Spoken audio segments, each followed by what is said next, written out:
Hey guys, how's it going? I'm out here my last night here in Ontario. I've been working my ass off. It's been really awesome.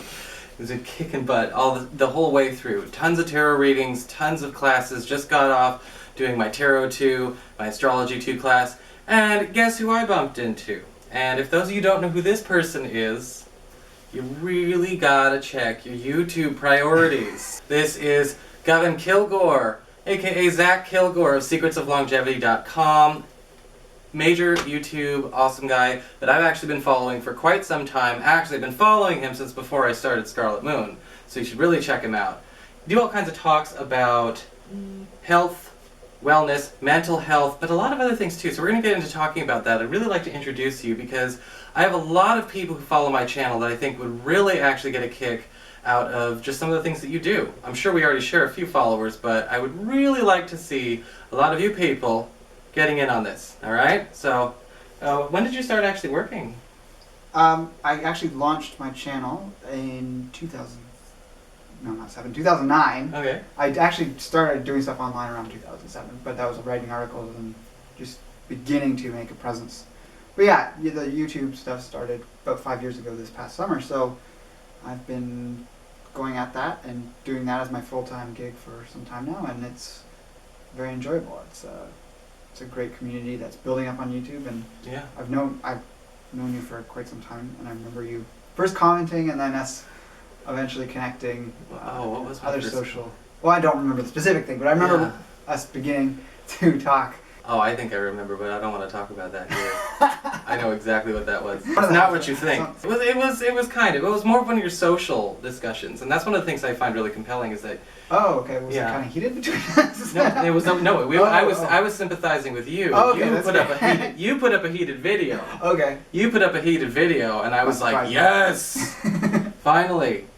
A lot of you guys like the fact that I shoot from the hip. Well, he's the same way, so we're in a good way here. In fact, that's one of the things, aside from talking about, the pluses and minuses of certain types of diet regimens and all kinds of supplements, and health and wellness, I mean, you do also have a very cohesive and rational approach to some of the more, I guess you could say, social or political choices people make with their health and wellness. I have a lot of videos about, let's just say, political veganism. Right. As such. And you have also a lot of videos about sexual liberation in a very big way. He talks a lot about, those of you who are interested more about sexual psychology, social psychology, if you like my channel, you probably are. You really do want to check out his channel here. I mean, I remember you put up a really good video about the idea of polyamorous and open relationships. Oh, that goes way back, yeah. That goes way back. No, that 240p, was actually... that video will be in. 240p, okay. I didn't know it was that old. Yeah. Oh, it is? Okay. Well, I could have shot higher, but at the time I hadn't progressed to something better. But but it's actually like a really cool thing because you are integrating that. I mean, and yes, we are talking about a lot of things that a lot of people are already, really interested in, but I mean, it's more of the geopolitical. I mean, and those of you who are kind of going through that sort of political, social sort of, I guess you could say, that coming out, I mean, you want to engage in that kind of dialogue, this is the way to go. One of the things I really respect about you is the fact that, I mean, you do challenge a lot of social, I'll just say, norms or cultural agreements, but not in an irreverent sort of way. Because I'm sure you could agree, it could be very difficult for a lot of people to, as you said it yourself, actually. The one time you and I actually had a bit of a back and forth was on Facebook. It was very recent. Happens on Facebook probably more nowadays than YouTube. YouTube can be quite the place for discussion as well, but I think it's definitely changed with the changes on YouTube. And personally, I don't engage in as much discussion directly on YouTube anymore. But I engage people in the videos, and I often respond to people in videos too. So if someone leaves a big comment criticizing a whole slew of things on a particular video, I'll go through and break down and give my response. But again, not in an irreverent sort of way. I mean, what are your big things that you like to talk about, especially? Like, where did you start? Where are you now? What are your big passions as far as that's concerned? The channel is Secrets of Longevity, so not every single video is about longevity, but it comes back to that in that, to me, the goal of health isn't just like, what can we do to fix this one thing that I have out of whack? It's what can we be doing to have long-term sustainable health and there's a number of strategies that you can implement that would be different than if you were just trying to, fix acne or, doing this kind of like, what can I change to get this end result? It's like, what can you do to be in overall good health? Because that's what's going to both prevent all those little problems from cropping up as people age, but it's also looking at things beyond immediate lifestyle factors. So a lot of things people don't consider, like where you live, city versus out in the country, and other. You can look at any one thing in one's life. And you talk about, again, you talk about diet, you do talk about fitness, you talk about hormone balance. One of my favorite things about what you've done so far, I think that one of the things that I really respect is the, actually being one of the first few people that I actually saw on YouTube who actually were speaking about these issues, taking a pro-testosterone stand. Mm-hmm. And that is something that I think that, again, if people come at something with some kind of emotional or psychological bias, they're not going to quite understand what you're saying, but you said it anyway. And that's actually really cool. And I mean, and that's kind of what I really respect in a person, is the fact that you're not trying to. Well, in a sense, it's almost like you're marketing yourself, but you're not selling yourself. Mm-hmm. And there's probably some element of weighing whether it's being beneficial to your long-term health or not. Right. It's not like you have to be super strict about everything in one's life, but it's interesting to take that take, and it might change your whole course of what you choose to do in your life. Right. I mean, you talk about diet, you do talk about fitness, you talk about hormone balance. One of my favorite things about what you've done so far, I think that one of the things that I really respect is the, actually being one of the first few people that I actually saw on YouTube who actually were speaking about these issues, taking a pro-testosterone stand. Mm-hmm. And that is something that I think that, again, if people come at something with some kind of emotional or psychological bias, they're not going to quite understand what you're saying, but you said it anyway. And that's actually really cool. And I mean, and that's kind of what I really respect in a person, is the fact that you're not trying to. Well, in a sense, it's almost like you're marketing yourself, but you're not selling yourself. Mm-hmm. And there's kind of a difference there, because when we talk about things like testosterone, there's always this heated debate of, it's going to get everyone, it's going to make you go crazy, kill somebody, do all kinds of crazy, and we don't really talk about it because, what's the stigma? Where is it coming from? And you talk about a lot of other stigmas, gender polarity, double standards. You just posted a wonderful video about that actually very recently. And then, for a lot of my viewers who are getting really into the spiritual aspect of their health, a lot of your older videos do talk about more, I guess you could say more Eastern concepts of Jing, Qi, all that. I mean, do you still actually bring that up into your discussions now, or? I haven't actually for a while, and I've kind of been reflecting on that, and I definitely plan on bringing some of that back. It's just been, I kind of get onto a path. I always make a variety of videos, and I try not to repeat the same topic too long, but right. I have been on a certain stream of doing a few different things, and I want to kind of go back to the roots and bring some older stuff in. That got views, so people like it, and it makes sense. Well, it was good. And it made sense. That's the important thing. It was good, and it made sense. That's why people liked it. Mm-hmm. And I think that one of the things that a lot of people are looking for right now are ways that they can take their sense of health and wellness into their own hands. Mm-hmm. And this is another person that I appreciate because Gavin, you take your education and you give it away for free, and I do that too. I take my psych education and I just give it away. Mm-hmm. And I think that that's, if we're going to get into a place, if you agree, we have to start learning to also educate ourselves. Yeah. Sometimes it's too late to go back to university. Sometimes it's just too damn expensive to go in the first place. And I feel like there are enough resources out there that just need to be delivered properly. Yeah. So, and I feel, I'm sure you feel the same way. There is kind of this revolution going on where it's kind of like, Information revolution, I think, and we're going through a time, I've even noticed a shift right now where people are less interested in service and more interested in knowledge. And I couldn't be happier for that, really. Yeah.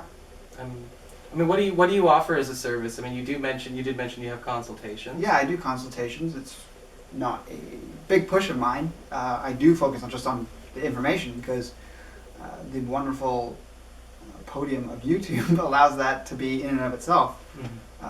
Make a living off that, and I make recommendations for various products, and I do that with a few companies that I'm a part of, so I get commissions through that. But I also recommend companies that I'm not a part of as well. So I'm not doing it because I can make money that way. I'm doing it because I do happen to like that, and there is a way to make money. Right. In addition to ad revenue and consultations and things like that. Absolutely. Your channel is about as eclectic as mine, and is in that there is no really cohesive theme. And so, if you had to pick a few passions that of all the themes that make up Secrets of Longevity, what would you say are your top few your biggest passions or priorities when you're working on your videos? Obviously, we're talking about longevity, but you have stepped into a much more socio-political sphere. I mean, you talk about gun control, you talk about social norms, you talk about all kinds of really important topics that really actually affect our longevity as well, believe it or not. Yeah, indirectly. Quality of our life. I don't know if I've actually ever made a video on gun control. That was actually on my vlog. And right. The reason my channel has gotten a little bit more like that is because I started the vlog to, do some of that stuff because I'm running around in my brain. I just want to get it out there and get feedback, and I develop my ideas on things by sharing it and getting, engaging in debate with people. That's the best way to advance your stance on things and become more rooted in a rational approach, if it happens to be a rational topic. So I decided to not post on that channel anymore, the vlog channel, just because it was so slow to grow, and I already had the audience on Secrets of Longevity. I thought, why don't I do 1 in 5 or 1 in 6 videos on a topic that most people that are already subscribed to the channel might not watch, but once in a while they might watch one, and I have that platform, so I get a good response from some of those, so I still do them. Good. Well, actually, I'm glad you're here, because on the topic of videos, I've had a lot of people, and I have a lot of people, by the way. I'm getting into a real sort of networky shout-out kind of mood these past few weeks, and I have friends of mine that I met through the Collaborative Consciousness Cascade Retreat. My friend Meijin, she just made a channel. Another friend and client, Heather, is starting her own channel, her own healing business. And I'm going to be doing shout-outs for them, in their, for each of them. And I've met this other girl, Nicole, wonderful. And a lot of other people are really getting interested in joining into this information sharing gig. Mm-hmm. And a lot of people have been asking me, and a lot of people have been probably asking you, like, what do I do to get started? And I remember you did make a video about promoting YouTube. What would you say, is your key to success for those people? The time of the video must be really old. I don't remember that. For God's sake, you sound like a stalker. It might have been on my vlog channel too, but the best thing to get started is, I think, to do some research about what you want to get into, because if you're going to be devoting time to building an audience, you want it to be something that, it's not just some spur-of-the-moment interest. It's something you have some amount of time behind. You don't need to have a decade of knowledge in something to start sharing it. It can be very informal, like you're just speaking your mind on camera, and if you have the eloquence and the thought organization into how you present yourself, even if it's not, the most mastered thing of people that are out there, you can still create an audience. You're giving value. So, for one example, and like if we're just to look in the health community or the nutrition community, because there's quite a few YouTubers who are really big into various aspects of nutrition. So many of them get into it, they're only into it like 6 months before they start making videos. And I don't want to knock it too much, because when I got into it, I had 5 years experience in nutrition, so I'm not like a decade into it, as might be expected to really call yourself experienced enough to be guiding people in that way. But a lot of people do get into it, and they're not saying do this. They're saying, I'm making this recipe, and this is how I'm eating this way in this moment. I do critique those people quite a bit too, especially when they're in those really strict dietary regimens, and I can see them running into problems, and then their channel might fade, but some of them continue on, and they'll even admit they were wrong, which is very humbling to see, and that influences people. When people do a diet that's very strict in a specific way, and then in the community that is so public, I think we're seeing problematic aspects of some of these dietary ideas fall away faster because people are publicly screwing up on the diet. Even though they might adhere to it, they run into health problems, they're open and sharing those problems, and they move on to something. Maybe they're, whatever change they make, whether it's just eating a wider range of vegetables or if it is actually adding animal foods back in if they happen to be vegan. Mm-hmm. People see that and then they consider it themselves, whereas before the internet, or before at least YouTube, there'd be these cliques of dietary regimens and people would be so strict and caught in this community that didn't have as much outward support or outward viewership that they might have been trapped in that for longer and ended up with worse health problems because they didn't see and feel it was acceptable to make a change. Because I think that you're right, and so if I hear you correctly, obviously the ends do not justify the means because these people are conducting self-harm, but at the same time, at the end of it, this is actually helping us evolve into a much more rational and succinct way of taking care of ourselves. And I personally, for one, I don't think that people starting a channel, if they're not, clearly that's if you're starting a nutrition channel, but if you're, when we're talking about it, I don't think necessarily doing it as a vlog or a diary is necessarily incorrect. But when it comes to actually just building any YouTube channel, you've got more subscribers than I do. You've only been on it for a couple of years more. If you had to give anyone tips, or maybe even something you'd like to see more of in other videos, where do you see the success coming from? I have my tips for success, or for what makes things work, and I can also see where things don't work, and sometimes the things that don't work, I frankly don't care, but yeah, I get trapped in that. You can't care. You have a bit of a sense of, is it not caring, or is it just like, what's the term? Just not feeling like it's a big enough issue there that it will make a big enough difference. I think that when a person goes and makes a YouTube channel and starts their business, they straddle a very interesting line. And it's the line between wanting to be a personality and wanting to be a brand. Okay, yeah. And we're talking about this. Yeah, and when you want to be a personality, you really care. When you want to be a brand, you're not the star. The product is the star. Your videos are the star. Your tarot cards are the star. Your astrology, your whatever you're pushing, whatever the content you're presenting is the star. And that's how I take an attitude with Scarlet Moon. I have, I'm not the personality. I don't want to be, I love the fact that people like me. Don't get me wrong. At the same time, I think that for me, I've got kind of a megalomaniac sort of personality where I don't care what you think about me, but what I represent better be the best content you've ever seen, Right. know? And so I kind of step more on the side of the brand kind of line.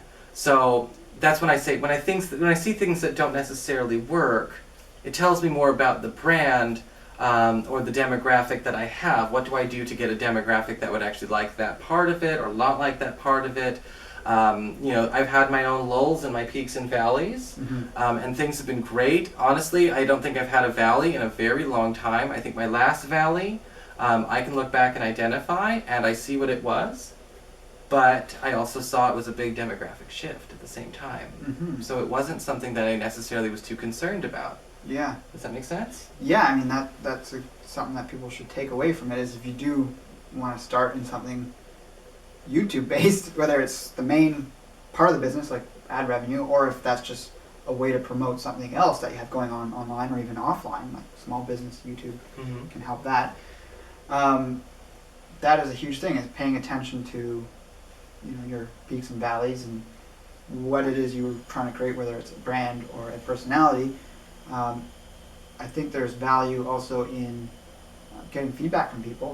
You have to pay attention to what people are saying, and for me personally, that's been one of my trickier points, is I'm resistant to that. And it's not that I don't like criticism. I welcome criticism, but it has to make sense for me to actually consider it. When, for example, someone can say you're stupid, and it's like that's not going to do anything for feedback. Yeah. But if they're saying, you on this one point in your video at this timestamp, like giving the exact point in the video, because if it's a video that's like 100 videos back for me, I don't remember what I was saying in that video. Yeah. They're like, oh, this piece of information I think you have wrong, and this is why, and here's the source. I'll definitely self-correct. It's for, yeah, there typically is an absence of formative feedback.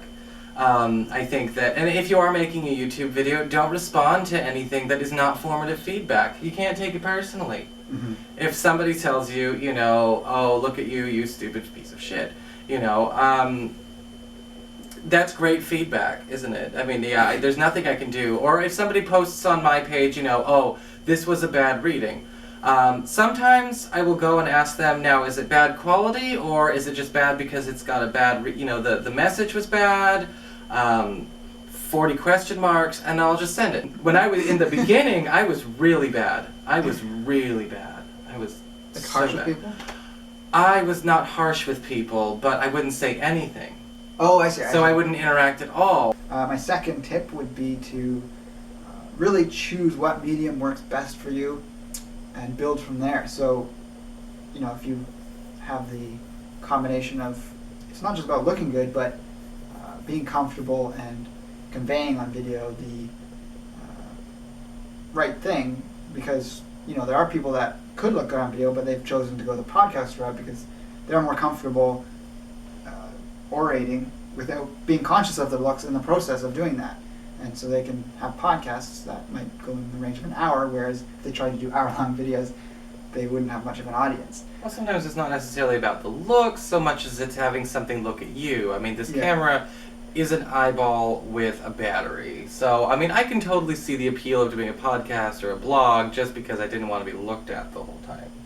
Interestingly, I think what ties into that is, and for those who don't want to do writing, but if you have some experience in writing, often the way you speak, I mean, obviously speaking in front of an audience, you have the nerves and that changes it. But when you're speaking in front of a camera and once you're comfortable enough, personally, I found that the way I talk on camera is very similar to the way I write.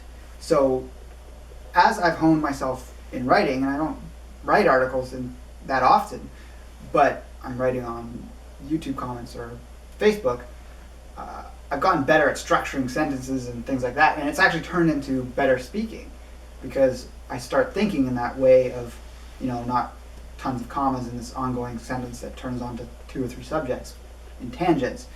I organize that better. So there you go. Whatever you do with writing, if you are doing videos, if you do have some area in your life or even online where you're doing that, you're going to find that could reflect in your videos. Yes. Authenticity. Do not be afraid to be completely yourself. And that means being vulnerable, being confident, and having surety in your videos. So you're making a video about a recipe or a diet or something like that. Be confident in the fact that you're talking about it and be sure of the fact that this is what you want to do and what you want to talk about it. If you've got no experience, hell, be open about it. You know why? Because when you're making a video for people that can relate to that video. It's a tough kind of place when we talk about comments, whether they're positive or negative. There are a lot of people on YouTube, or even people who listen to podcasts or read blogs, where a person or a content creator is only as good as the last thing they produced. Screw those people. What you want to do is make sure that you're reaching out to people that can relate to you. And you want to make sure that you are actually, and that they can relate to you as well. So if you're unsure of yourself and you feel like, look, I'm not going to come off like Mr. Confident, or I'm not going to be Miss Powerful Saleswoman, if that's not your card, that's not your card. If you don't think that you are a comedian, don't try and be a comedian. Just be you. If you're smart, go with smart. If you're charming, go with charming. And if you are sensitive and gentle, that's your niche. And you know what? Your audience will find you. Don't try and be anyone else. That's what I would definitely say is a big one, is that, your audience finds you. Yeah, and when people can criticize you for, having too much information in a video, you can say, please refer to the front page of YouTube where you can watch the 3-minute prank videos for the attention span and intellectual capacity that you have. Anyway, thank you so much, Gavin, for coming down. Yeah, no it's wonderful to finally meet you. It's great to meet you and look forward to working with you again. Oh, yeah. And those of you who were, gracious enough to come out and see me at Hooked on Holistics, and I really want you to check out Gavin's channel. Please, if you love me, you're going to like him. He shoots from the hip, really awesome guy. A lot of great content, and he's not afraid to speak the truth about things that sometimes, we just know there's too much emotional bias about.